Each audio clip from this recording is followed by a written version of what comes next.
Hi friends, ಎಲ್ಲರಿಗೂ ನಮಸ್ಕಾರ. Welcome to Aishwarya lunch box. ನಾನಿವತ್ತು ನಿಮಗೆ ಸಬ್ಬಕ್ಕಿ ಶಾವಿಗೆ ಪಾಯಸ ಮಾಡೋದು ಹೇಗೆ ಅಂತ ತೋರಿಸ್ತೀನಿ. ತುಂಬ ಸಿಂಪಲ್ಲಾಗಿ ಈ ಪಾಯಸನ ಮಾಡ್ಕೋಬೋದು. ನಾನು ತೋರಿಸೋ ವಿಧಾನದಲ್ಲಿ ಒಂದ್ಸರಿ ಟ್ರೈ ಮಾಡಿ, ಟೇಸ್ಟ್ ತುಂಬಾ ಚೆನ್ನಾಗಿರುತ್ತೆ. ಇವಾಗ ಹೊರಗಡೆ ತುಂಬಾ ಬಿಸಿಲಿರೋದ್ರಿಂದ ನಾವು ತುಂಬ ತಂಪು ಪದಾರ್ಥಗಳನ್ನ ತಿನ್ನಬೇಕು. ಸಬ್ಬಕ್ಕಿ ತಂಪು ಪದಾರ್ಥ ಆಗಿರೋದ್ರಿಂದ ಇದರಿಂದ ಪಾಯಸ ಮಾಡ್ಕೊಂಡು ತಿಂದರೆ ದೇಹಕ್ಕೂ ಕೂಡ ತಂಪಾಗಿರುತ್ತೆ. ಹಾಗಿದ್ರೆ ಯಾವ ಥರ ಪ್ರಿಪೇರ್ ಮಾಡೋದು ಅಂತ ನೋಡೋಣ. ಒಂದು ಕುಕ್ಕರ್ನ ಬಿಸಿಗಿಟ್ಕೊಂಡು ಅರ್ಧ ಸ್ಪೂನ್ ತುಪ್ಪ ಹಾಕ್ಕೊತಾ ಇದ್ದೀನಿ. ತುಪ್ಪ ಕರಗಿದೆ. ಈ ಬೌಲಲ್ಲಿ ಒಂದು ಮುಕ್ಕಾಲು ಭಾಗ ಆಗುವಷ್ಟು ಸಬ್ಬಕ್ಕಿನ ಹಾಕ್ಕೊತಾ ಇದ್ದೀನಿ. ಮೀಡಿಯಮ್ ಫ್ಲೇಮಲ್ಲೇ ಒಂದೆರಡು ನಿಮಿಷ ಫ್ರೈ ಮಾಡ್ಕೋಬೇಕು. ಫ್ರೈ ಆಗಿದೆ ಇದಿವಾಗ.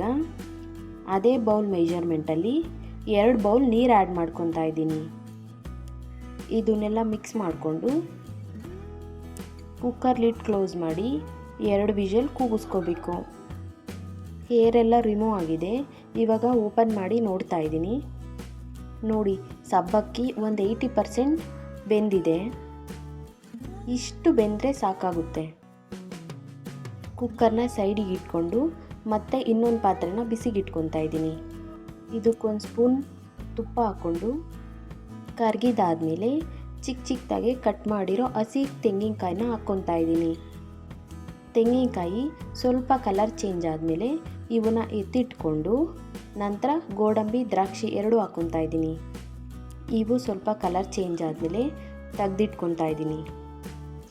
ನಾನು ಯಾವ ಮೆಜರ್ಮೆಂಟಲ್ಲಿ ಸಬ್ಬಕ್ಕಿ ತೊಗೊಂಡಿದ್ನೋ ಅದೇ ಮೆಜರ್ಮೆಂಟಲ್ಲಿ ಶಾವಿಗೆನ ಒಂದು ಮುಕ್ಕಾಲು ಭಾಗ ಆಗೋಷ್ಟು ತೊಗೊಂಡಿದ್ದೀನಿ. ಈ ಬೌಲಲ್ಲಿ ಶಾವಿಗೆನ ತುಪ್ಪದಲ್ಲಿ ಸ್ವಲ್ಪ ಕಲರ್ ಚೇಂಜ್ ಆಗೋವರೆಗೂ ಫ್ರೈ ಮಾಡ್ಕೋಬೇಕು.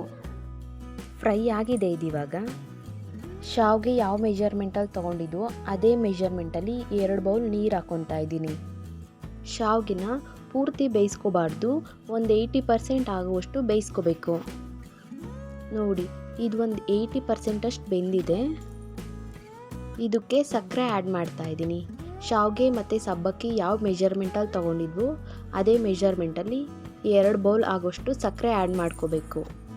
ನಮ್ಮನೇಲಿ ಸ್ವಲ್ಪ ಸ್ವೀಟ್ ಇಷ್ಟಪಡಲ್ಲ, ಹಾಗಾಗಿ ಸ್ವಲ್ಪ ಕಮ್ಮಿ ಹಾಕ್ಕೊತಾ ಇದ್ದೀನಿ. ಎಲ್ಲದನ್ನು ತಿರುಗಿಸ್ಕೊಂಡು ಸಬ್ಬಕ್ಕಿ ಬೇಯಿಸ್ಕೊಂಡಿದ್ವಲ್ಲ ಅದನ್ನು ಹಾಕ್ಕೋಬೇಕು.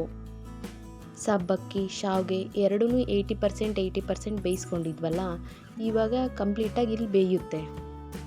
ನಾನು ಸ್ವಲ್ಪ ಫುಡ್ ಕಲರ್ನ ಆ್ಯಡ್ ಮಾಡ್ಕೊತಾ ಇದ್ದೀನಿ. ನಿಮ್ಮ ಹತ್ರ ಏನಾದರೂ ಕೇಸರಿ ದಳಗಳಿದ್ದರೆ ಅದನ್ನು ಹಾಕ್ಕೋಬೋದು. ಇವಾಗ ಹಾಲು ಹಾಕ್ಕೊತಾ ಇದ್ದೀನಿ. ಒಂದು 350 ml ಅಷ್ಟು ಹಾಲನ್ನ ಆ್ಯಡ್ ಮಾಡ್ಕೊತಾ ಇದ್ದೀನಿ. ಎಲ್ಲದನ್ನು ಚೆನ್ನಾಗಿ ತಿರುಗಿಸ್ಕೊಂಡು ಒಂದು 2-3 ನಿಮಿಷ ಬೇಯಿಸ್ಕೋಬೇಕಿದನ್ನು. ಇದು ಇವಾಗ ಸ್ವಲ್ಪ ತೆಳ್ಳಗಿದೆ. ಕುದಿಸ್ಕೊಂಡ್ರೆ ನಾರ್ಮಲಾಗಿ ಗಟ್ಟಿನೇ ಆಗುತ್ತಿದ್ದು. ನೋಡಿ, ಈ ಥರ ಗಟ್ಟಿಯಾಗಿದೆ. ಇದಕ್ಕೆ ಏಲಕ್ಕಿ ಪೌಡ್ರನ್ನ ಹಾಕ್ಕೊತಾ ಇದ್ದೀನಿ. ಹಾಗೆ ಕರ್ದಿಟ್ಟಿರೋ ಗೋಡಂಬಿ ದ್ರಾಕ್ಷಿ ಇವನ್ನೆಲ್ಲ ಹಾಕ್ಕೊಂಡು ಮಿಕ್ಸ್ ಮಾಡ್ಕೋಬೇಕು. ಫೈನಲ್ಲಾಗಿ ಶಾವಿಗೆ ಸಬ್ಬಕ್ಕಿ ಪಾಯಸ ರೆಡಿಯಾಗಿದೆ. ನೋಡಿದ್ರಲ್ಲ ಯಾವ ಥರ ಶಾವಿಗೆ ಸಬ್ಬಕ್ಕಿ ಪಾಯಸ ಮಾಡೋದು ಅಂತ. ಈ ಶಾವಿಗೆ ಸಬ್ಬಕ್ಕಿ ಪಾಯಸನ ನಿಮ್ಮನೇನು ಟ್ರೈ ಮಾಡಿ ಟೇಸ್ಟ್ ಮಾಡಿ.